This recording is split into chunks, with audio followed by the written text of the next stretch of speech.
This video is for class 6 geography, chapter 3, major water bodies. 71% of our planet is covered with water. This realm of the earth is made up of water. It is called hydrosphere. The main components of hydrosphere are oceans, seas, gulfs, bays, straits, lakes and rivers. So हमारे planet का 71% जो है हिस्सा वो ज़मीन नहीं है, पानी से कवर है. तो ये जो हिस्सा, ये जो पानी से कवर होता है, इस हिस्से को कहा जाता है हाइड्रोस्फीयर. तो हाइड्रोस्फीयर का मेन कंपोनेंट्स क्या है? हाइड्रोस्फीयर में पानी है, तो पानी में क्या है? पानी में सबसे पहले है, सबसे बड़ा समुद्र को, महासमुद्र को कहते हैं ओशियंस, सागर को कहते हैं सीज, फिर गल्फ्स होता है, बेज, स्ट्रेट्स, लेक्स, रिवर्स, ये सारे हैं. ठीक है. Components of hydrosphere. हाइड्रोस्फीयर में ये जो पानी का स्फीयर है, इसमें क्या क्या है? सबसे पहले ओशियंस और सीज़, ये कितने परसेंट कवर करते हैं? 97.95%. ठीक है. सबसे ज़्यादा हिस्सा ओशियंस और सीज़ ही कवर कर लेते हैं. फिर बाकी 1.64% ग्लेशियर और आइस कैप्स कवर करते हैं. ग्लेशियर यानी कि जो पानी में भी जो जमा हुआ बर्फ़ होता है ना, उसको कहते हैं ग्लेशियर्स. तो बर्फ़ क्या है? वो भी तो पानी का ही फॉर्म है ना, वो ज़मीन तो है नहीं. तो इसलिए 1.64% ग्लेशियर्स और आइस कैप्स कवर करते हैं. फिर 0.365% ग्राउंड वाटर, ज़मीन के नीचे भी पानी है. हम लोगों को जहाँ लगता है कि सिर्फ ज़मीन है, नहीं, उसके नीचे भी पानी है. 0.036% इन लेक्स एंड रिवर्स. तो लेक्स और रिवर्स, दुनिया में जितने लेक्स हैं और जितने रिवर्स हैं, ये 0.036% कवर करते हैं. फिर एटमॉस्फेयर में भी पानी होता है. क्या होता है कि गर्मी के सीज़न में सूरज के गर्मी की वजह से पानी भाप बनकर गर्म होता है सबसे पहले, फिर भाप बनकर हवा में चला जाता है. तो ये जो एटमॉस्फेयर में जो चला जाता है, इसको ह्यूमिडिटी हम लोग कहते हैं. चिपचिपा जो फील होता है ना, वो पानी होता है हवा में. तो पानी कितना है एटमॉस्फेयर में? 0.001%. ठीक है. तो अब सबसे पहले पढ़ेंगे ओशियंस और सीज़ के बारे में. Oceans are vast expanses of water separated by continents. तो ओशियंस क्या होता है? बड़ा बड़ा जो वाटर बॉडीज़ होता है उसको ओशियंस कहते हैं, और वो एक दूसरे से किसी लैंड मास के ज़रिए अलग हुए रहते हैं. जैसे कि नॉर्थ अमेरिका और साउथ अमेरिका के वेस्ट के तरफ, यानी कि लेफ़्ट हैंड साइड की तरफ कौन सा ओशियन है? ये जो पानी का बॉडी है, इसको कहते हैं इस वाटर बॉडी को कहते हैं पैसिफिक ओशियन. फिर नॉर्थ अमेरिका, साउथ अमेरिका और अफ्रीका के बीच में कौन सा वाटर बॉडी है? अटलांटिक ओशियन है. वैसे ही इंडिया के नीचे है इंडियन ओशियन. फिर इस तरफ भी पैसिफिक ओशियन है. ऊपर में क्या है? Arctic ocean. नीचे में क्या है? अंटार्कटिक ओशियन या फिर सदर्न ओशियन. ठीक है. तो सबसे पहले पढ़ेंगे अटलांटिक ओशियन में, ये बीच वाला जो ओशियन है, it is S shaped and the second largest ocean on the earth. ये एस के शेप का ये बन रहा है ना, एस शेप्ड ओशियन है, और दुनिया का सेकेंड लार्जेस्ट है, सबसे बड़ा है पैसिफिक ओशियन. उसके बाद 2 नंबर पे आता है Atlantic ocean. It has a long indented coast line with good sides of harbours. अच्छा, इसका कोस्ट साइड बहुत बड़ा है. कोस्ट यानी कि ज़मीनी हिस्सा जो इस समुद्र से टच करता हो.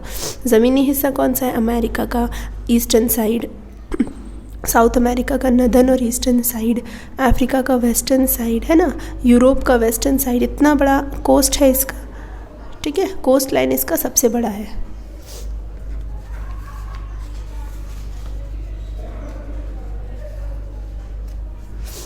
The submerged mountain range in the middle of the ocean is known as the mid Atlantic range.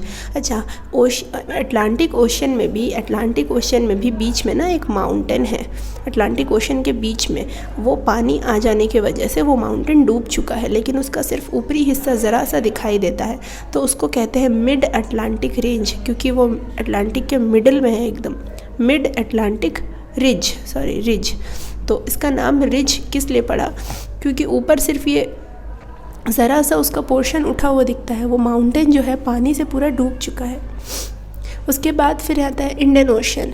It is triangular in shape. ये जो इंडियन ओशन दिख रहा है, इंडिया है हमारा, इंडिया, इधर ऑस्ट्रेलिया, इधर अफ्रीका.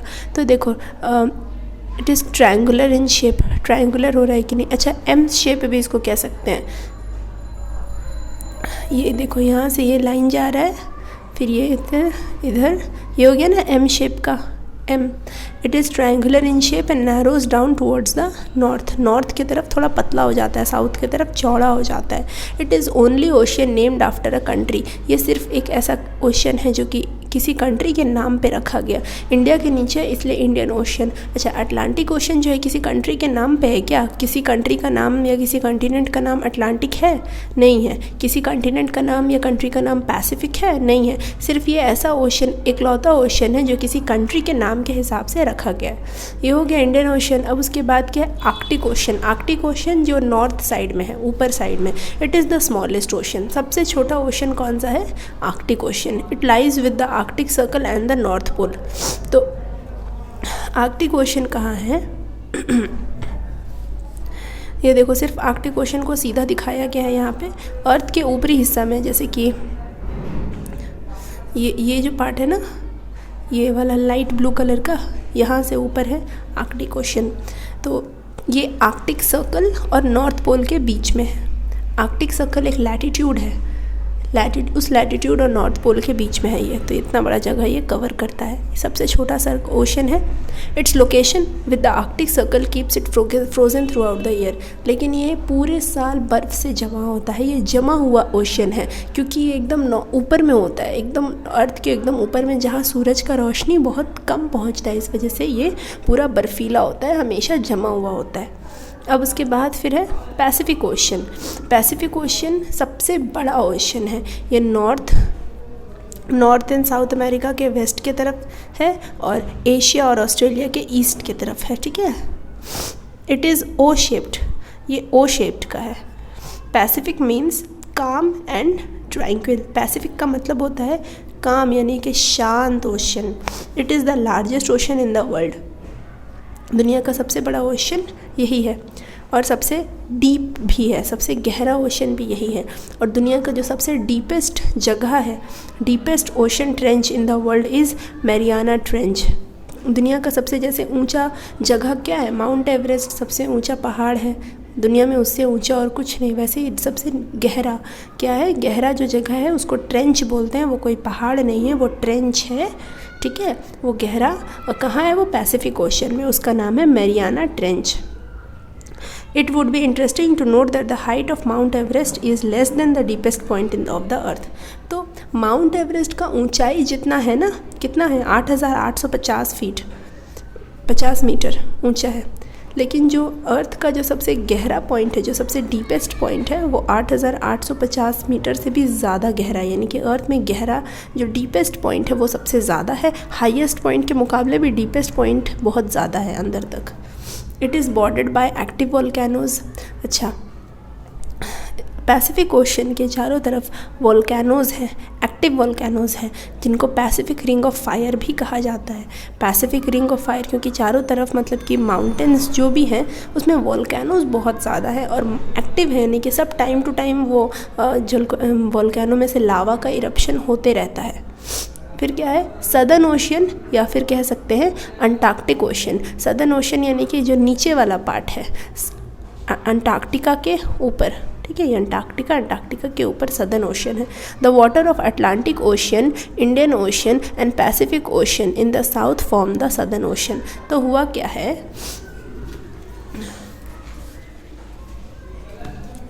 कि पैसिफिक ओशन का पानी, अटलांटिक ओशन का पानी और इंडियन ओशन का पानी मिलकर ये सदर्न ओशन बनाया है जो अंटार्कटिका के ऊपर है।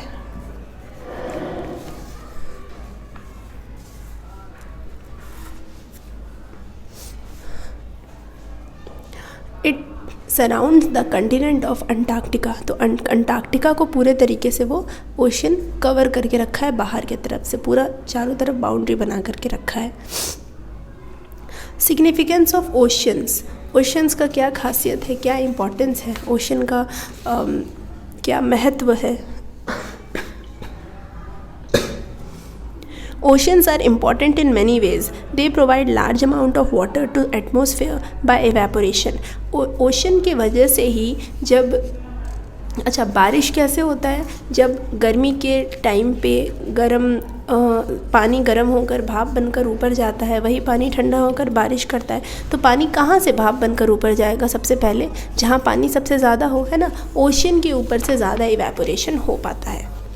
They are economical mode of transportation specially for cargo. Ocean के हेल्प से शिप्स एक कंट्री से दूसरे कंट्री ईजीली जा पाते हैं।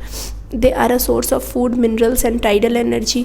ओशन से हम लोगों को फूड मिलता है, कुछ मिनरल्स जैसे कि ऑयल वगैरह मिलते हैं, और टाइडल एनर्जी भी, टाइड्स के ओशन में जब टाइड जो लहर उठते हैं ना, उसके हेल्प से एनर्जी जनरेट किया जाता है। Seas support large variety of aquatic life, sea support. हाँ, तो सी में अलग अलग टाइप का एक्वाटिक लाइफ सपोर्ट होता है, जैसे कि मछली वहाँ पे जी पाती है, स्नेक्स वहाँ रह पाते हैं, टर्टल वहाँ रह पाते हैं। कुछ ऐसे जानवर होते हैं सिर्फ जो खारे पानी में ही रह पाते हैं, नदी में उनको छोड़ दो या तालाब में उनको छोड़ दो तो वो नहीं जिंदा रह पाते।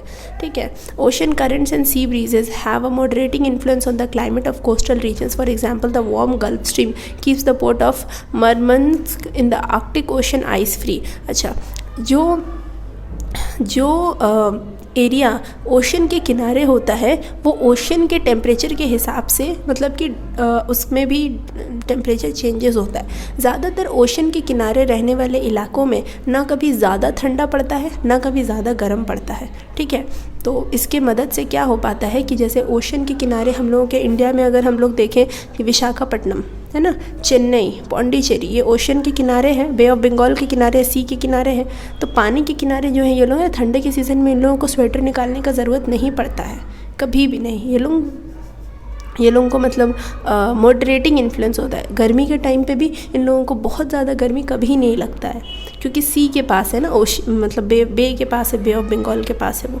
उसी तरीके से तो आर्कटिक ओशन में भी कभी भी जो इलाका ठीक ओशन से सटा हुआ है, आर्कटिक ओशन जो सबसे ऊपर वाला ओशन है, वहाँ पर भी वो जगह बर्फ़ से पिघल जाता है, क्योंकि वहाँ पे ओशन का टेम्परेचर उसी हिसाब से मेंटेन होता है, ज़्यादा गर्म नहीं, ज़्यादा ठंडा नहीं होने देता वो पानी को और कंट्री को। ठीक है, तो tides which occur due to gravitational pull of the sun and the moon are useful in the movement of ships. Large ships sail into the sea with the retending tides. तो tides जो होते हैं, जो सन और moon के gravitational pull के वजह से बनते हैं। ग्रेविटी होता है ना सन का भी और मून का भी, वो अर्थ के पानी को अपने तरफ खींचते हैं, तभी हाई टाइड होता है, और जब नहीं खींचते हैं मतलब छोड़ देते हैं तब वो लो टाइड होता है। तो इस वजह से शिप्स का मूवमेंट भी बहुत ईजीली हो पाता है पानी में। Seas are also large expanses of salt water but much smaller than oceans. तो सीज़ क्या होते हैं, वो भी पानी के बहुत बड़े बॉडी होते हैं, वाटर बॉडी होते हैं, बट वो ओशन से छोटे होते हैं। तो अगर ओशन 5 है मेजर, मतलब सारा पूरे दुनिया में 5 ओशन है, तो सीज़ तो ऑब्वियसली बहुत सारे होंगे, तो बहुत सारे अनगिनत सीज़ है मतलब पूरे दुनिया में। अब देखो सीज़ जो है वो समुद्र, सी हो गया समुद्र, ओशन हो गया महासमुद्र। ठीक है, तो सीज़ भी 2 तरीके के होते हैं, एक होता है मार्जिनल सी और एक होता है इनलैंड सी। इनलैंड सी का मतलब वो सी होता है जो चारों तरफ से ज़मीन से घिरा हो। ठीक है, ये भी एक समुद्र ही है, मतलब ये इतना बड़ा साइज़ का है कि इसको भी एक समुद्र ही बोला जाएगा, बट चारों तरफ से ज़मीन से घिरा हुआ है। लेकिन मार्जिनल सी क्या होता है कि इसका जो मार्जिन्स होता है लैंड मास बनाता है, लेकिन हर तरफ से नहीं। ठीक है, कहीं से ये ओशन के साथ मिल सकता है जाकर। जैसे बे ऑफ बंगाल एक तरफ इंडिया है, एक तरफ बर्मा, थाईलैंड, ये सारे कुछ कंट्रीज़ हैं, नीचे में थोड़ा सा श्रीलंका कवर किया है, नीचे में थोड़ा सा अंडमान आइलैंड्स है, बट एकदम नीचे क्या है, एकदम नीचे तो कुछ भी नहीं है, इंडियन ओशन में आके बे ऑफ बंगाल का पानी मिल जाता है। ठीक है, तो मार्जिनल सीज़ यही होता है, जो marginal sea is a part of the ocean partly isolated by peninsulas, islands, archipelagos और अंडर वाटर अपलैंड्स। तो वो उसका जो बाउंड्री होता है वो पार्टली आइसोलेटेड होता है, यानी कि कुछ पार्ट ही ज़मीन से घिरा होता है, बाकी कुछ पार्ट सीधा वो ओशन से जाकर मिल सकता है। तो कोई कंट्री उसको हो सकता है उसका बाउंड्री बना दे, कोई आइलैंड उसका बाउंड्री बना सकता है, ज़मीन के नीचे का जो पहाड़ वगैरह होता है जो ऊपर तक दिखते हैं वो उसका बाउंड्री बना सकते हैं। They are adjacent to a continent and have open water drainage. तो वो कॉन्टिनेंट से सटे हुए होते हैं और पानी उनका ड्रेनेज सिस्टम होता है। ड्रेनेज क्या कि उनका पानी जाकर महासमुद्र यानी ओशन से मिल सकता है, उसको कहते हैं open water drainage. For this reasons, they are further classified as shelf seas such as North Sea, Barents Sea, Kara Sea, and Basin Sea such as Sea of Okhotsk, Bering Sea, Bay of Bengal, and Arabian Sea. तो इसी वजह से इनको भी अलग अलग नाम से, मतलब अलग अलग जगह के हिसाब से इनको और डिवाइड किया गया। जैसे कि ये जो है ना नॉर्थ सी, बैरेंट सी, कारा सी, ये कहाँ है? ये आपका रशिया के ऊपर है। नॉर्थ सी रशिया के ऊपर और यूरोप के बगल में है। नॉर्थ सी, बैरेंट सी, कारा सी, और सी ऑफ ओखोस्ट क्या है? रशिया के राइट हैंड साइड है। बेरिंग सी है। फिर बे ऑफ बंगाल हमारे इंडिया के बगल में है। अरेबियन सी इंडिया के वेस्ट के साइड में है। ठीक है, अब देखो इनलैंड सी को फर्दर डिवाइड नहीं किया जाता है। इनलैंड सी जैसे एक सी है तो इसका एक ही नाम होगा। Inland sea are large bodies of saline water और fresh water which are mostly land locked. अच्छा एक बात बताइए, देखिए बे ऑफ बंगाल में, जैसे बे ऑफ बंगाल एक मार्जिनल सी है, तो ऑब्वियसली मार्जिनल सी जो क्योंकि समुद्र से हमेशा मिल सकता है तो इसका पानी नमकीन होगा। लेकिन इनलैंड सी ना वो एक लेक की तरह होता है, पानी जमा हुआ होता है, उसका पानी कहीं जाता नहीं है। ठीक है, इवेपोरेशन होता है, बारिश फिर यहीं होता है। तो इनलैंड सी फ्रेश वाटर पानी का भी, फ्रेश वाटर से भी हो सकता है और सलाइन वाटर का भी हो सकता है। It is characteristically isolated from the ocean and closed water drainage. तो इसका वाटर ड्रेनेज क्लोज होता है, यानी कि वाटर ड्रेनेज, इसका पानी जाके समुद्र से नहीं मिलता। बहुत सारे रिवर्स इसमें आकर के ड्रेन होते हैं, तब इसका पानी बढ़ता है। ठीक है, जैसे कि इस टाइप के कुछ सीज का नाम है Aral sea, black sea and dead sea. Usually large lakes are also termed as inland sea, for example Caspian C.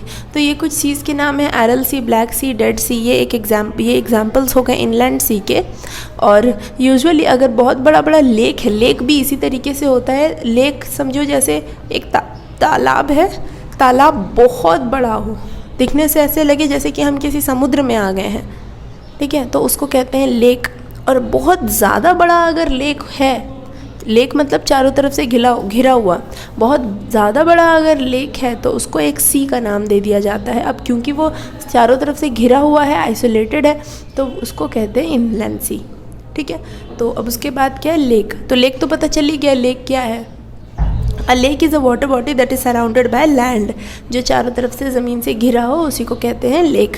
They contain water that comes from rain, snow, melting ice, streams and aquifers.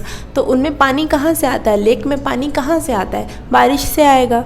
अगर कोई नदी बह रही है, lake में जाकर के and होती है, तो लेक नदी से आ सकता है, नदी के स्ट्रीम से आ सकता है, बर्फ़ पिघलने से उसमें पानी आ सकता है।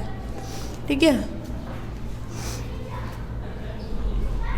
कैरेक्टरिस्टिक्स हाँ, लेक्स में हैव ईदर फ्रेश वाटर और सॉल्ट वाटर। तो लेक के पानी को दो हिस्से में भी मतलब बोला जा सकता है कि या तो कोई लेक फ्रेश वाटर लेक हो सकता है या तो सॉल्ट वाटर लेक हो सकता है। Fresh water lakes are those which have little salt content in their water. This is because many rivers drain into them and reduce the salt which might accumulate due to evaporation of the water. The 5 great lakes of North America are excellent examples of fresh water lake. तो fresh water lake क्या होता है? Fresh water lake मतलब एक ऐसा lake जिसका पानी मीठा हो। मीठा मतलब नॉर्मल पानी जो हम लोग पीते हैं ना, वैसा पानी। तो वैसा क्यों होता है? हमेशा लेक में थोड़ा नमकीन पानी होता है, पर क्योंकि नदी का पानी बहकर और स्नोफॉल जो होता है, तो स्नो जब गिरता है तो वो भी मेल्ट होता है। तो स्नो मेल्ट होके क्या खारा पानी बनाता है? नहीं, स्नो मेल्ट होके मीठा पानी बनाता है। नदी में खारा पानी होता है? नहीं, नदी में भी मीठा पानी ही होता है। तो ये सारा जब लेक में आकर मिलते हैं तो लेक में नमक कम और मीठे पानी का मतलब अमाउंट ज़्यादा होता है, इसलिए उसको फ्रेश वाटर लेक कहा जाता है। नमक बहुत कम होता है। ठीक है, this is because many rivers drain into them and reduce the salt which might accumulate due to evaporation of water. तो अब जैसे कि नॉर्थ अमेरिका में 5 ग्रेट लेक्स हैं, 5 बड़े बड़े लेक हैं। उनका नाम है उनका नाम है, एक सबसे बड़ा है जो है लेक सुपीरियर। ठीक है, दुनिया का सबसे बड़ा फ्रेश वाटर लेक वही है, उसमें मीठा पानी है और दुनिया का सबसे बड़ा फ्रेश वाटर लेक है वो। ठीक है, अब देखते हैं सॉल्ट वाटर लेक। तो इसका ऑपोजिट कंडीशन होगा। सॉल्ट वाटर लेक में क्या होता होगा कि नदी का पानी बहुत कम ही आता होगा, स्नोफॉल बहुत कम ही होता होगा, तो नमक जो है वो मीठे पानी के अमाउंट से ज़्यादा होगा, इसलिए वो सॉल्ट वाटर कहलाया। Salt water lakes have saline water. Okay, salt water lakes have saline water. The salts keep getting deposited in the lake as water evaporate continuously. तो जहाँ पे पानी बहुत जल्दी जल्दी इवेपोरेट होता है तो नमक को तो ऊपर लेके नहीं जा पाता ना, वो पानी तो उतना ज़्यादा ताकतवर नहीं होता कि नमक को भी ऊपर ले जाए, तो नमक को नीचे छोड़ देता है। अब धीरे धीरे जितना बार पानी इवेपोरेट होगा इतने बार नमक नीचे डिपॉजिट होगा, तो डिपॉजिट होते होते होते होते अब जितना भी बचा कुछ पानी है वो ज़्यादा नमकीन हो जाएगा। फॉर एग्जाम्पल इमेजिन करिए आप लोग कि एक ग्लास में 1 चम्मच नमक डालिए, ठीक है, 1 ग्लास पानी में 1 चम्मच नमक डालिए, एक और ग्लास पानी लीजिए, ठीक है, 1 ग्लास पानी में 1 चम्मच नमक डालिए और एक और ग्लास लीजिए, उसमें आधा ग्लास पानी में 1 चम्मच नमक डालिए, तो नमकीन ज़्यादा कौन सा लगेगा? आधा ग्लास वाला। क्यों? नमक का क्वांटिटी दोनों में सेम है, बट फ्रेश वाटर जो साफ़ मीठा पानी था उसका क्वांटिटी जिसमें कम होगा नमकीन वो ज़्यादा होगा। बस उसी तरीके से पानी इवेपोरेट होकर चला जाता है तो बाकी जो थोड़ा मोड़ा पानी बचता है वो नमक के साथ घुल के एकदम नमकीन वो पानी बनाता है, जिससे उसको कहते हैं salt water lake. This happens due to the less addition of water by the rivers. और यहाँ पे फ्रेश वाटर वाले रिवर भी आकर के नहीं मिलते। Dead sea, Aral sea, great salt lakes of Utah in USA and Sambhar lake in Rajasthan India are best examples of saltwater lakes. Lakes can be further characterized on the basis of nature of their formation. Lakes का सबसे पहले ये तो characteristic हो गया कि वो fresh water और सॉल्ट वाटर होते हैं, और भी कैरेक्टरिस्टिक हो सकता है कि वो किस बेसिस पे उनका बना, मतलब वो बने कैसे हैं, ठीक है, वो बने कैसे हैं। सबसे पहला आ गया erosional lake. These lakes are formed due to the erosional nature of running water, glaciers and sea waves. For example, Nainital in Kumaon Himalayas. तो नैनीताल उत्तराखंड में नैनीताल नाम का जो जगह है उत्तराखंड में, तो वहाँ पे जो लेक है वो इरोजन के वजह से बना है। इरोजन के वजह से मतलब होता है कि नदी का पानी बहुत जब तेज़ बहाव से मतलब बहता है तो वहाँ का सब कुछ इरोड करके ले जाता है, और फिर जहाँ पे जाकर तो इरोड करके ले जाता है। जब यहाँ से समझिए यहाँ से नदी बहा होगा कभी तो सब कुछ इरोड करके ले गया, और सब कुछ इरोड करके ले गया तो ये जगह थोड़ा गड्ढा हो गया, खाली हो गया। तो खाली हो गया तो इसी में जब बारिश हुआ तो पानी भर गया और ये एक लेक बन गया, ठीक है। तो नैनीताल लेक वही इरोजनल लेक का एग्जाम्पल है। अब depositional lake. These lakes are formed due to the depositional action of the running water, glaciers and sea waves. For example, Lake Chilika in Odisha.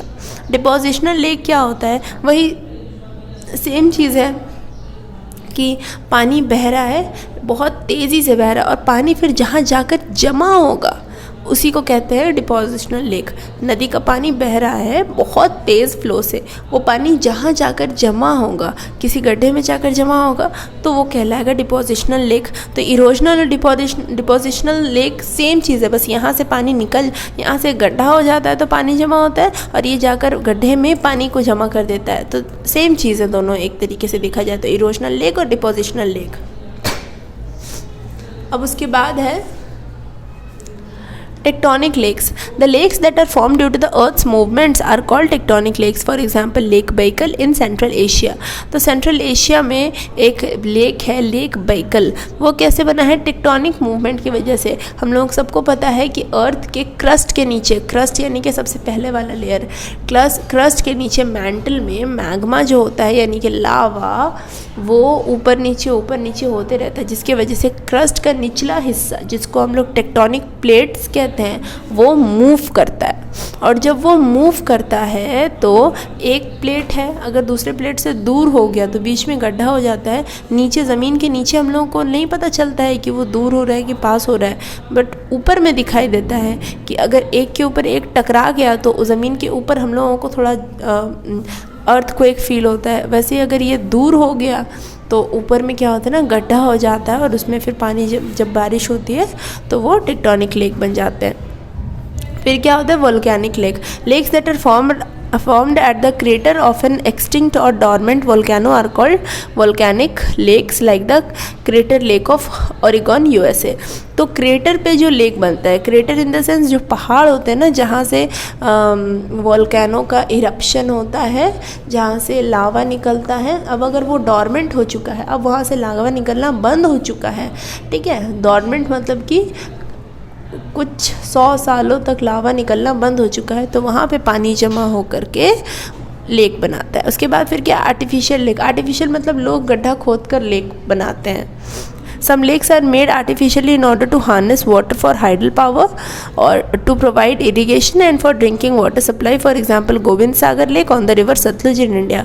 तो कुछ लेक खुद से गड्ढा खोद कर बहुत बड़े मतलब एरिया में गड्ढा खोद कर ही बनाया जाता है। इनको बनाने का वजह ये होता है कि जिस इलाके में पानी का किल्लत होता है ना, उसी इलाके में ये लेक बनाया जाता है ताकि वहाँ से उसको एक स्टोरेज की तरह यूज़ कर सके किया जा सके और उस पानी को फिर इरिगेशन में या इंडस्ट्री में या हाइडल पावर जनरेट करने में हेल्प हो सके। Very small islands are called islands, they are usually uninhabited. तो अच्छा, यहाँ पे एक बात बताया गया है, जो हम लोग आइलैंड देखते हैं ना मैप में, छोटा छोटा आइलैंड, तो बहुत छोटे छोटे आइलैंड्स हैं जो कि उनको आइसलैंड्स कहा जाता है। बहुत छोटे छोटे आइलैंड्स को आइसलैंड्स कहा जाता है और ये अनइनहेबिटेड होते हैं। इतने छोटे आइलैंड में कोई नहीं रहता। ठीक है, याद रखना है कि छोटे छोटे आइलैंड्स को क्या कहा जाता है और वो अनइनहेबिटेड होते हैं।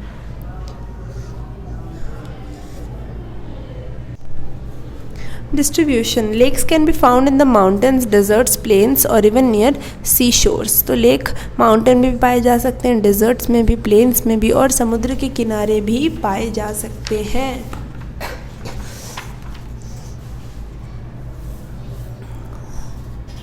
Significance of lakes. तो लेक्स का क्या खासियत है, क्यों इम्पॉर्टेंट है?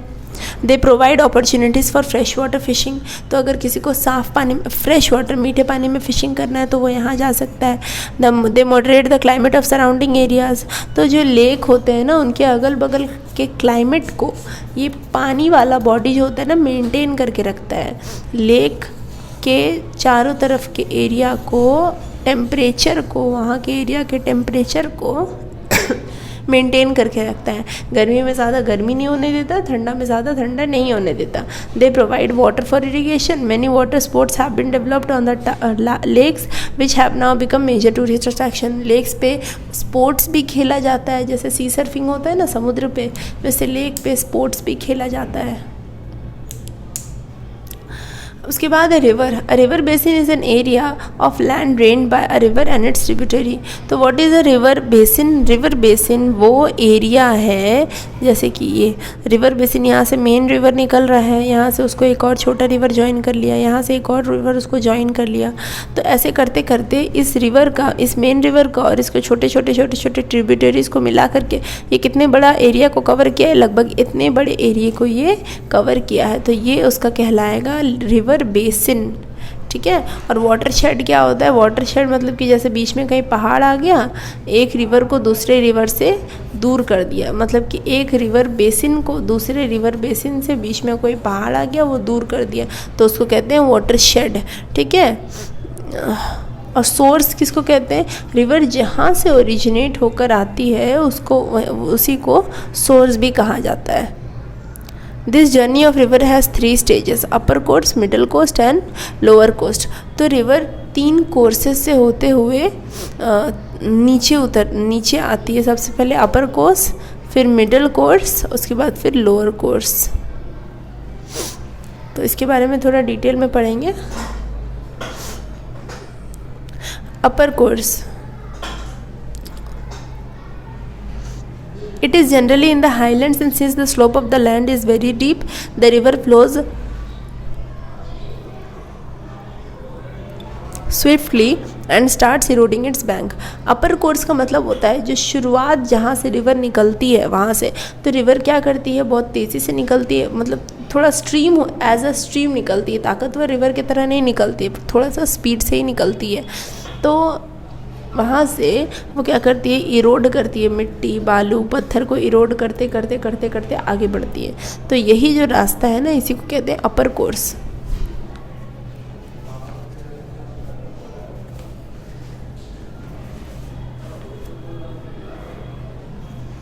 अब उसके बाद है middle course. The channel is small but as it is joined by tributaries it becomes large and the river has a wider channel. सबसे पहले रिवर एक पतली सी चैनल खुद होती है, बट जैसे जैसे वो ट्रिब्यूटरी को जोड़ने में, मतलब कि ट्रिब्यूटरीज आकर उससे जुड़ते हैं, तो वो एक मतलब ट्रिब्यूटरीज जैसे ही आके उससे जुड़ते हैं तो वो वाइड, बहुत चौड़ी मतलब कि रिवर के फॉर्म में आ जाती है। A tributary is a small river flowing into main river. Tributary एक बहुत ही छोटा रिवर है जो कि मेन रिवर पे जा कर के मिलता है। जो छोटा छोटा रिवर होता है ना, उसी को हम लोग कहते हैं tributary. The place where the tributary joins the main river is called confluence. तो वो जगह जहाँ एक ट्रिब्यूटरी किसी मेन नदी को ज्वाइन करता है आके, तो उसको कहते हैं confluence. The river reaches slope. The river reaches the plains and its speed decreases as the slope becomes gentle. अब रिवर जैसे ही स्लोप से निकल करके नीचे प्लेन्स की तरफ आती है, मिडिल कोर्स मतलब वो स्लोप, पहाड़ के बाद स्लोप। अब उसके बाद फिर जैसे ही पहाड़ से निकलते हुए वो प्लेन की तरफ आती है तो रिवर का थोड़ा स्पीड कम होता है। फिर है लोअर कोर्स। लोअर कोर्स यानी कि प्लेन में आना और उसके बाद फिर धीरे धीरे समुद्र से जाकर मिल जाना, उसी को कहते हैं lower course. In the lower course the slope is almost not existing and the depositional becomes more prominent. The river before falling into a sea और ocean becomes slow and is not able to carry the load of water, divides into number of channels called tributaries. ठीक है, तो अब river क्या करती है, अब वो सी में जाने का तैयारी करती है। ठीक है, क्यों? क्योंकि अब उसके अंदर वो ताकत नहीं होता कि वो इतना सारा पानी को और इतना सारा सेडिमेंट को अपने साथ कैरी करते रहे हमेशा। The river ultimately empties itself into the sea either forming a delta or an estuary. तो रिवर क्या करती है, जैसे समुद्र लो, यहाँ पे समुद्र है तो रिवर आएगी और रिवर आते आकर पूरा डायरेक्टली यहाँ पे सब कुछ नहीं छोड़ देती है, आके साइड साइड में होकर के सब कुछ, मतलब कि वो अपना जितना भी इरोजनल एक्टिविटी का जितना भी मिट्टी, कंकर, बालू जो भी था वो ले कर के आई थी, वो अब समुद्र में डिपॉजिट कर देती है। द रिवर अल्टीमेटली, हाँ, तो डिपॉजिट कर देती है और वो जो ट्रायंगल शेप को बनाती है उसको डेल्टा कहा जाता है। Eventually most rivers either flow into the sea और a lake. The end of river is called a mouth. तो रिवर जहाँ ख़त्म होते हैं उसको रिवर का माउथ कहते हैं, ये याद रखना। जहाँ से शुरू होते हैं उसको रिवर का सोर्स कहा जाता है। अब इम्पॉर्टेंस ऑफ रिवर्स। रिवर्स का क्या खासियत है? Rivers transport water and nutrients to areas across the earth. River पानी को, न्यूट्रिएंट को जितना जहाँ जहाँ रिवर बहेगा वहाँ वहाँ ले जाएंगे। They are an important part of hydrological cycle. जो इवेपोरेशन होता है, फिर कंडेंस होता है, फिर बारिश होता है, तो ये साइकिल का रिवर बहुत इम्पॉर्टेंट पार्ट है। They provide habitat for insects, fishes and mammals. तो इनके लिए घर भी ये लोग अपने आप को एज अ घर प्रेजेंट करती है रिवर, इंसेक्ट के लिए, फिश के लिए, मैमल्स के लिए। They provide water for irrigating farmlands. खेतों में पानी डालने के लिए पानी का इस्तेमाल होता है। They bring fresh fertile soil to farming areas close to drainage basin. तो रिवर जहाँ एंड होने वाला होता है वहाँ पे वो लोग देखते हैं कि मतलब they provide water for irrigation, हाँ, they bring fresh fertile soil to farming areas closer to drainage basin. तो जहाँ पे भी रिवर एंड होता है तो वहाँ पे ये देखा जाता है कि वहाँ पे बहुत ज़्यादा फर्टाइल सॉइल है, उपजाऊ मिट्टी है। क्यों उपजाऊ मिट्टी? क्योंकि रिवर जहाँ से शुरू हुआ है वहाँ से वहाँ का सारा मिट्टी को धीरे धीरे इरोड करते करते करते करते आखिरकार मतलब कि लास्ट में माउथ के पास बहुत ज़्यादा इरोड कर देते हैं। They bring fresh fertile soil to, ये तो हो गया। They provide transportation routes. तो रिवर ट्रांसपोर्टेशन रूट्स के भी काम आते हैं, जैसे कि एक शहर से दूसरे शहर जाना है तो नदी के ज़रिए भी जा सकते हैं, प्लेन के ज़रिए भी जा सकते हैं, ट्रेन के ज़रिए भी जा सकते हैं, तो है ना, प्लेन के ज़रिए जा सकते हैं, मतलब बोट के ज़रिए भी जा सकते हैं, तो शिप के ज़रिए भी जा सकते हैं। तो वही नदी को यूज़ करके, शिप और बोट को यूज़ करके रिवर को एज अ ट्रांसपोर्टेशन रूट भी इस्तेमाल किया जा सकता है। They are a major source for generating hydro electricity. Hydro electricity generate करने में भी रिवर का बहुत मतलब कि इम्पोर्टेंस है, क्योंकि रिवर के पानी का फ्लो के वजह से ही वो टरबाइन घूमता है जिससे हम लोगों को इलेक्ट्रिसिटी मिलती है। Causes of water pollution. There are two types of water pollution: surface water pollution and groundwater pollution. The sources of water pollution are also point source, non point source. अच्छा, pollution मतलब क्या हुआ? Water को जो गंदा करता है उसी को कहते हैं वाटर पोल्यूशन. वाटर जो गंदा हो जाता है, गंदे होने प्रोसेस को कहते हैं वाटर पोल्यूशन. तो वाटर पोल्यूशन दो टाइप के रिवर का होता है, मतलब दो टाइप के वाटर का होता है. एक वाटर जो ज़मीन के सतह पे, जो ज़मीन के ऊपर दिखाई हम लोगों को देता है, जैसे पॉन्ड हो गया, रिवर हो गया, ठीक है, ये सब. और एक होता है अंडरग्राउंड वाटर जो ज़मीन के नीचे है. जैसे जब बोरिंग होता है तो क्या होता है, ज़मीन के नीचे का पानी को ऊपर लाया जाता है. तो जो ज़मीन के नीचे जो पानी होता है वो भी गंदा होता है, वो भी पोल्यूट होता है, ठीक है. सरफेस वाटर पोल्यूशन मतलब ज़मीन के ऊपर जो पानी है उसका पोल्यूशन, और ग्राउंड वाटर पोल्यूशन मतलब ज़मीन के नीचे जो पानी है उसका पोल्यूशन. तो पोल्यूशन होने का जो वजह है, जो सोर्सेस है, ठीक है, जिस रीज़न्स की वजह से पोल्यूशन होता है, तो वो भी पॉइंट सोर्स है और नॉन पॉइंट सोर्स है. दो टाइप के सोर्स में डिवाइड किया गया है, एक point source, non point source. Point source क्या है? देखो यहाँ पे ये एक लेक है. पानी कैसा कलर का होता है? फर्स्ट ऑफ ऑल पानी तो ट्रांसपेरेंट कलर का होता है, कोई कलर नहीं होता, बट फिर भी हम लोग वाटर बॉडीज़ को ब्लू कलर देते हैं ना. और स्पेस से दिखाई देने से, स्पेस से देखने से वाटर बॉडी ब्लू कलर का दिखता है. बट यहाँ पानी क्या हो गया है? रेड हो गया है. क्यों? ये केमिकल डिस्चार्ज की वजह से, इंडस्ट्री से, फैक्ट्री से जब केमिकल्स इसमें डाले जाते हैं तो वो पानी के ऊपर फ्लोट करते हैं और पानी का कलर चेंज कर देते हैं. और पानी में रहने वाले एनिमल्स का भी ज़िंदगी इसके वजह से ख़तरे में होता है. तो point source pollution is one in which the pollutant is introduced directly into the water bodies at a defined place. For example, industries discharging pollutants in a river. A major incident of point source pollution in oceans happened in 1938 in Japan, where a factory discharged mercury metal into Minamata Bay. It contained the fish stock which was eaten by the local people. It slowly poisoned them and hundreds of people were left dead and disabled. Point source मतलब वो source होता है, वो कारण, वो reason जो directly पानी को गंदा करे, जो डायरेक्टली पानी को पल्यूट करे. डायरेक्टली पानी को पल्यूट करने से मतलब होता है कि फॉर एग्ज़ाम्पल एक इसका वजह है कि इंडस्ट्रीज़ अगर अपना गंदगी, केमिकल वेस्ट जो होता है उसको पानी में अगर डायरेक्ट डिस्चार्ज करती हैं. Industries discharging pollutants in a river. Industry pollutants का मतलब होता है वो चीज़ जो पानी को गंदा करती है. तो इंडस्ट्रीज़ अगर डायरेक्टली पानी में अपना पल्यूटेंट्स क्या होंगे? इंडस्ट्री से क्या पल्यूटेंट निकलता है? इंडस्ट्री का बचा कुचा चीज़ यानी कि केमिकल्स, वही सब निकलते हैं और वो पानी में डाल दिए जाते हैं, छोड़ दिए जाते हैं पानी में ही, तो पानी को गंदा करते हैं. तो यही एक पॉइंट सोर्स जो डिस्चार्जिंग पॉल्यूटेंट्स वाला है रिवर में, ये एक इंसिडेंट हुआ था 1938 में जापान में. वहाँ पे क्या हुआ था, एक फैक्ट्री था. फैक्ट्री अपने इंडस्ट्री का वेस्ट मटेरियल उसका था मरकरी. मरकरी एक मेटल होता है जो कि आपका थर्मामीटर में यूज़ किया जाता है, ठीक है. तो मरकरी को मिनामाटा बे जिस तरह बे ऑफ बंगाल है हम लोगों का, वैसे मिनामाटा बे में मरकरी का सारा डिस्चार्ज, उस फैक्ट्री का सारा डिस्चार्ज जो कि मरकरी था, मरकरी मेटल था, वो मिनामाटा बे में छोड़ दिया गया. अब इतना सारा मरकरी जो मिनामाटा बे में छोड़ दिया गया था, वो कुछ तो उस बे को नुकसान करेगा ना.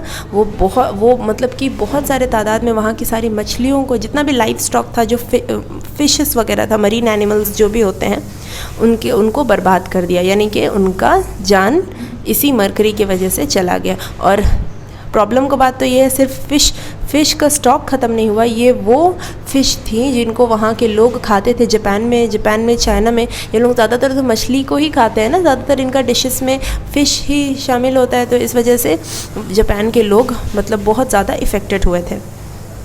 हंड्रेड्स ऑफ पीपल मतलब कि और उन मछलियों को खाने की वजह से, जैसे किसी को पता नहीं है कि इस बे में मरकरी डाला गया है, मरकरी डाल दिया गया गलती से या डिस्चार्ज हो गया है, और फ़िश भी अफेक्टेड हो चुकी हैं, और कोई इंसान जा कर के मतलब कि फ़िशिंग करके मछली पकड़ के उस फ़िश को खा लेता है, तो उसका भी तो ज़िंदगी बर्बाद है ना. Hundreds of people were left dead and disabled. कितने ही सौ लोग मतलब मर गए और डिसेबल्ड भी हो गए. डिसेबल्ड का मतलब होता है किसी का आँख ख़राब हो जाना, किसी को कुछ बीमारी हो जाए, किसी का पेट में इन्फेक्शन हो जाए, ऐसा. अच्छा, ये तो था पॉइंट सोर्स जो डायरेक्टली पानी को पल्यूट करता है। नॉन पॉइंट सोर्स क्या है? Non point source pollutant is caused when non point source pollution is caused when pollutants are introduced into the water bodies from many sources over a large wide spread area. मतलब अलग अलग sources से अगर water bodies को pollute किया जाए, एक तरीके से नहीं, अलग अलग तरीके से अगर वाटर बॉडी को पोल्यूट किया जाए तो उसको कहा जाता है non point source. Sewage disposal, sewage disposal होता है ना, घरों में से बाथरूम का पाइप, कहीं कहीं हम लोगों का तो ऐसा नहीं होता, बट फिर भी रूरल इलाके में भी कभी कभी ऐसा होता है। बाथरूम का पाइप ये सब कहाँ जा कर के खुलता है? सीधा तालाब में, सीधा नदी में। तो नदी का पानी तो गंदा हो रहा है ना, हम अपने घर के गंदगी को निकाल कर कहाँ फेंक रहे हैं? नदी में। मछलियों का घर गंदा कर रहे हैं, मरीन एनिमल्स का फिश घर को गंदा कर रहे हैं, है ना। तो सीवेज डिस्पोजल उसी को कहते हैं। हाईवे रन ऑफ्स, है ना, हाईवे वगैरह जो रोड वगैरह जो बनता है उसका गंदगी कहाँ जाता है? उसका उसमें अगर जैसे बारिश हुआ, उसमें जो पानी गिरा तो रोड तो धुला, है ना, धुल गया रोड, पानी उसमें गिरा, रोड धुल गया, और वो पानी कहाँ जाएगा? सीधा किसी वाटर बॉडी में ही जाके कलेक्ट होता है वो पानी। तो इमेजिन करो कि हम अपने घर को धोएंगे और घर धोकर उस पानी को एक बकेट में जमा करेंगे और उस बकेट में हम 5-6 मछली रखेंगे, तो मछली बचेगी? कभी नहीं बचेगी इतने गंदे पानी में। तो फिर सोचिए हाईवे वगैरह ये सब की जो रन ऑफ होता है इसका, वो कलेक्ट होता है वाटर बॉडी में, तो हम लोग फ़िश लोगों का लाइफ को तो डेंजर में डाल रहे हैं ना। फिर एसिड रेन, केमिकल रिएक्शन होकर एसिड रेन होता है, मतलब कुछ केमिकल्स पानी के साथ रिएक्ट करते हैं ऑक्सीजन के साथ, और एसिड मतलब रेन जो होता है ना वो लाल रंग का बारिश होता है, उसी को कहते हैं acid rain. Are examples of non point source pollution. तो ये सारे कुछ तरीके हैं जिनकी वजह से नॉन पॉइंट सोर्स पोल्यूशन होता है। तो ये तो समझ में आया कि ज़मीन के ऊपर का पानी किस तरह से पोल्यूट होता है। अब अंडरग्राउंड वाटर कैसे पोल्यूट होता है भाई? अंडरग्राउंड हम लोग तो ज़मीन के नीचे जाकर कुछ कचरा नहीं फेंकते, तो क्या होता है, क्यों प्रॉब्लम होता है? अगर आखिर अंडरग्राउंड वाटर पोल्यूशन क्यों होता है? It may occurs in the waters of aquifers. It happens when people use weed killers for their fields and when dryers throw chemically colored water on bare ground. It all gets seeped down into underground rock layers. तो ये क्यों होता है? इसका वजह ये है, इसमें लोग ना मतलब जानबूझ के कुछ नहीं करते, पर अनजाने में बहुत कुछ हो जाता है। जब किसान खेती करता है अपने खेत में, जब वो फसल लगाता है, तो कभी कभी फसल में कीड़े लग जाते हैं। कभी कभी जो फसल हम लोग लगा रहे हैं, जैसे गेहूं का फसल लगा रहे हैं, फिर साथ साथ में छोटे मोटे मतलब कि पौधे भी उग जाते हैं जिनका कोई ज़रूरत नहीं है। तो क्या किया जाता है? कुछ स्प्रे होता है, वो स्प्रे सबसे पहले स्प्रे किया जाता है फसल के ऊपर, क्रॉप के ऊपर, ताकि कीड़े मकोड़े जो भी हैं वो मर जाएं। और उसके बाद फिर और भी कुछ ऐसे ही स्प्रे किया जाता है, या कुछ पाउडर टाइप का होता है वो छिड़का जाता है, ताकि वो जो वीड्स है, वीड यानी कि वो जो प्लांट का ज़रूरत नहीं है हम लोगों को, वो वीड्स के ऊपर छिड़का जाता है ताकि वो प्लांट भी मर जाए, क्योंकि वो एक्स्ट्रा प्लांट है ना, वो हम लोग जो भी खेत में पानी डालेंगे वो एक्स्ट्रा प्लांट भी ले लेगा, जो भी खाना डालेंगे वो एक्स्ट्रा प्लांट भी ले लेगा, इसलिए उस एक्स्ट्रा प्लांट को मार दिया जाता है। तो फार्मर सोचते हैं कि हम लोग अपने क्रॉप को बचा रहे हैं कीड़ों से और जो फालतू का प्लांट्स है उससे, पर कभी ये नहीं सोचते जब बारिश होता है या जब वही लोग अपने फील्ड में पानी डालते हैं, तब वो जो केमिकल वो लोग स्प्रे किए थे, वो जो पाउडर वो लोग छिड़के थे, बारिश के पानी के साथ भीग कर ज़मीन के नीचे चला जाता है ना। ज़मीन, मट्टी उस पानी को अब्जॉर्ब कर लेता है। कैसे हम लोग पानी जब डालते हैं तो मिट्टी अब्जॉर्ब कर लेता है, फिर पेड़ का रूट जो होता है ना, पेड़ का जड़ उसी पानी को लेता है और अपने पत्तियों तक पहुंचाता है। डायरेक्ट थोड़ी ना पेड़ पानी पीता है ना। तो जब वही पाउडर ज़मीन के नीचे चला जाता है, और कुछ तो वही प्लांट्स जो होते हैं वो केमिकल को अब्जॉर्ब कर लेते हैं अपने अंदर, तो प्लांट भी ख़राब होते हैं। और क्या होता है, वही केमिकल जब ज़मीन के नीचे चले जाते हैं तो जाते जाते नीचे अंडरग्राउंड वाटर को भी पल्यूट करते हैं। तो मतलब कि केमिकल ज़मीन के ऊपर तो मिल ही रहा था, केमिकल ज़मीन के नीचे भी मिल रहा है। पता चल गया कैसे? Sanganer, a village where artisans who print the dye rolls and rolls of clothes day in day out found that the water coming out from the hand pump taps and wells had become opaque and colored. अच्छा, एक village है सैंगनेर नाम का, कहाँ है ये तो नहीं बताया गया, एक विलेज है बस। तो यहाँ पे आर्टिसंस लोग जो थे वो लोग डाई का काम करते थे, कपड़ों को रंग करने का काम करते थे। बहुत बड़े तादाद में ये होता था। एक दिन ये लोग नोटिस करते हैं कि जो हैंडपम्प से जो पानी निकल रहा है वो ओपेक है। ओपेक यानी कि जो ट्रांसपेरेंट पानी नहीं है, क्लियर साफ़ पानी नहीं है, थोड़ा हल्का मतलब ओपेक पानी आ रहा है और कलरफुल पानी आ रहा है। कभी येलो मतलब हल्का ही कलर, ऐसा नहीं कि चटक मटक कलर आ जाए, रेड ग्रीन येलो ब्लू, वैसा नहीं, थोड़ा कलर भी टेक्सचर दिख रहा है पानी में। तो ये क्यों? क्योंकि वो लोग जो डाई का इस्तेमाल करते हैं सिर्फ कपड़ों को रंगने के लिए नहीं, वो पानी जब भी कहीं पर भी डाई गिरता होगा, है ना, तो वो पानी के साथ मिट्टी अब्जॉर्ब कर लिया, और जब बहुत ज़्यादा अब्जॉर्ब कर लिया तो अब हैंडपम्प क्या करता है, ज़मीन के नीचे के पानी को तो निकाल के देता है ना, तो अब वो पानी कलरफुल हो गया, ज़मीन के नीचे से पानी कलरफुल निकल रहा है।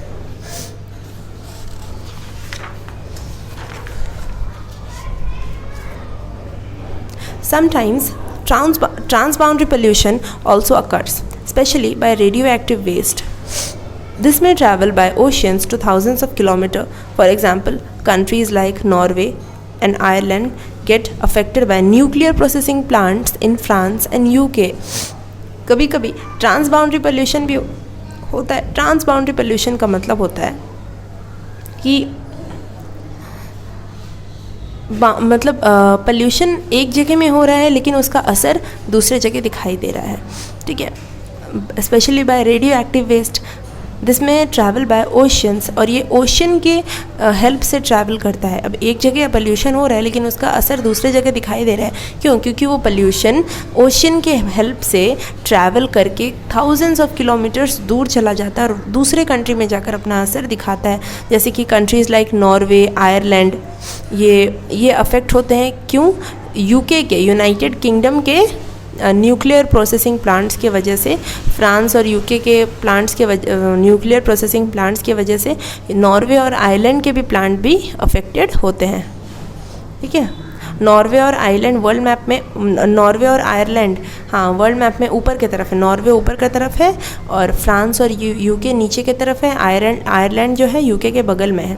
तो बीच में ना एक सी पड़ता है, नॉर्थ सी, तो उस सी के हेल्प से ये पोल्यूटेंट्स ट्रैवल करके दूसरे कंट्रीज़ में पहुंच जाते हैं और वहाँ के भी प्लांट्स को या वाटर बॉडीज़ को पोल्यूट करते हैं। तो चैप्टर ख़त्म हो गया। आप लोगों को अपने कॉपी में ये वाला डायग्राम और दिस डायग्राम